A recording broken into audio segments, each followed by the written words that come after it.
الحمد لله رب العالمين وحمانتا oo ah 22 September maalin 2021 maalin salaasa ah noo soo dhameystirmay oo noo suurta gashay aniga iyo gudoomiye Cabdi Xaashi Cabdullaahi in aanu soo xulno liiskii 12 tartamayaasha 12 kursi ee baarlamaanka federaalka Soomaaliya aqalka sare u metelaya gobolada waqooyi ee Somaliland liiskan soo ra'iisul soo gudbinay uu nala hubiyay waajibaadkii ka saarnaa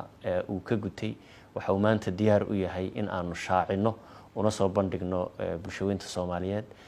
murashaxiinta kuraasta u tartamaysaana ay ogaadaan waxaanu marnay wado dheer oo aanu ku kala xuleynay tartamayaal fara badan anagoo shuruudihii dastuuriga ahaa iyo kuwii habraacyada ku qornaaba la eegnay kuna hubinay kuna jeegaraynay waxa kaloo iyadana noo gabagaba ahoo aan soo gabagabaynay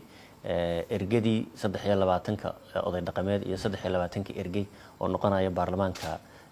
Somaliland ee dooran doona murashaxiinta u tartamaysa kuraasta aqalka sare ee gobolada waqooyi ee Somaliland waxaan u hambalyeeynaa ra'iisul wasaaraha xukuumadda federaalka Soomaaliya mudane Maxamed Xuseen Rooble doorka shariifka ah ee runtii iyo isxilqaamida iyo mas'uuliyadda uu ka qaatay in ay hore u socoto doorashada xildhibaanada labada aqal ee Somaliland oo maanta aynu halkan ku shaacinayno musharaxiinta aqalka sare ee ra'iisul nala hubiyay noo baarigay noogu duceeyay mar walba ra'iisul wasaare taageeradaada waa u baahanahay iyo garab istaagaaga waanad ku mahadsan tahay runtii mar walba sida aad noola barbar taagan tahay in shaqadaasi ay hore u dhaqaaqdo intaasan ku soo gabagabeynaya odaytinimada gudoomiye Cabdi Xaashi Cabdullaahina waan hambalyeynaya iyo dulqaadka uu muujiyay waxa kaloo uu hambalyeynaya doorka runtii gudoomiyaha maxkamadda sare uu geedi socodkan oo dhan uu ka qaatay intaasan ku soo koobi doonaa wassalaamu calaykum waraxmatullaahi wabarakaatuh muddaanu yani arrintan wadnay oo khilaaf naga dhex jiray alxamdulilaahi rabbi alcaalamiin waanu dhammaynay kaas war anigu hadda badan oon ku darayaa ma jiro intii uu yidhi ayaa noo ah oo aan ku raacsanahay oo ay tahay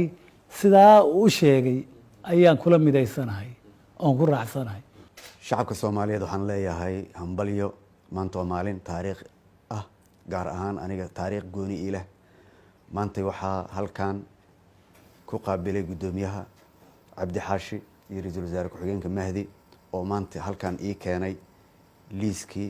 aqalka sare ee Somaliland ee gobolada waqooyi alxamdulillah muddo dheer halgan dheer oo aan soo wada marnay saddexdayadaba maanta alxamdulillah waxaan halkan ku haynaa liiska musharaxiinta aqalka sare ee Somaliland shacabka Soomaaliyeed waxaan leeyahay garab istaaga u hambalyeeya oo ducada waa dhinaciina hawshaan musharaxiinta u taagan aqalka sare ee Somaliland waxaan Ilaahay subxaanahu wa ta'ala uga baryayaa inuu noo soo gabagabowdo horaanta isbuuca tartanka ka dhici doono insha Allah magaalada Muqdisho waxaan rajaynayaa dhammaan musharaxiintan aqalka sare inuu Ilaahay u fududeeyo iyagana Allah subxaanahu wa ta'ala garabkooda galo